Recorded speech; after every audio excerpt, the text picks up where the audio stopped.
السلام عليكم ورحمة الله تعالى وبركاته. مرحبا بكم في حلقة جديدة. اليوم غادي نهضروا على موضوع مهم بزاف. الموضوع هو الثقافة الإسلامية. علاش خاصنا نهضروا على هذا الموضوع؟ واش عنده شي دور في الحياة اليومية ديالنا ولا غير مادة كتقرا في الكتب؟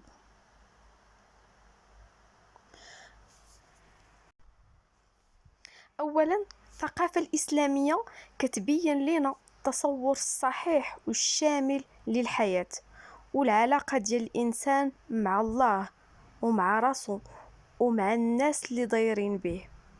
تاني حاجة، الثقافة الإسلامية كتزود المسلم والطالب بواحد الرصيد زوين من المعارف الشرعية والحضارية اللي كتعطينا واحد القوة نواجهو التيارات الفكرية اللي كتجي من جميع الاتجاهات. ثالث حاجة، أن الثقافة الإسلامية كتربي فينا روح الولاء للإسلام بعيد على العصبية ولا العرقية والعنصرية القبلية، بمعنى الولاء الحقيقي خاصو يكون لله، للكتاب ديالو وللرسول ديالو صلى الله عليه وسلم. ورابع حاجة، كتخلينا نشوفوا الإسلام كامل ومترابط، ماشي مقسم، العبادة بوحدها والسياسة بوحدها، لا، الإسلام شامل، فيه العقيدة، الشريعة، الأخلاق، الاقتصاد والحياة الاجتماعية، فيه كل شيء. وخامس حاجة، الهدف الكبير هو ترجمة ديال هاد القيم والتعاليم الواقع عملي كنعيشوه في حياتنا اليومية. اشنا هما المصادر ديال الثقافة الإسلامية؟ كاينين مصادر كتقسم لجوج الأجزاء. كاين المصادر الشرعية الأصلية اللي هما القرآن الكريم والسنة النبوية الصحيحة، حيث القرآن الكريم هو كلام الله المنزل على سيدنا النبي محمد صلى الله عليه وسلم، اللي فيه الهدى والنور واللي فيه القواعد اللي كتنظم الحياة ديال الفرد والمجتمع في كل المجالات.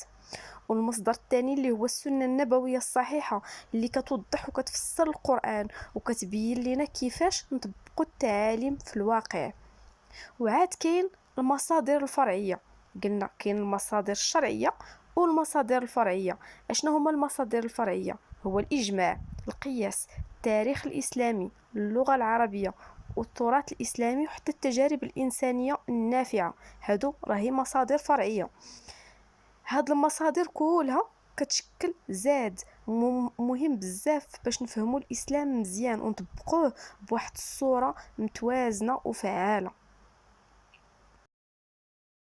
خلاصة الحلقة ديال اليوم أن الثقافة الإسلامية ماشي غير مادة كتقرا في الكتب وفي الجامعات، ولكن هي منهج حياة كتنظم علاقتنا مع الله سبحانه وتعالى، مع راسنا ومع الناس، وكترسم لنا طريق واضح باش نعيشوا حياة متوازنة وصالحة وناجحة.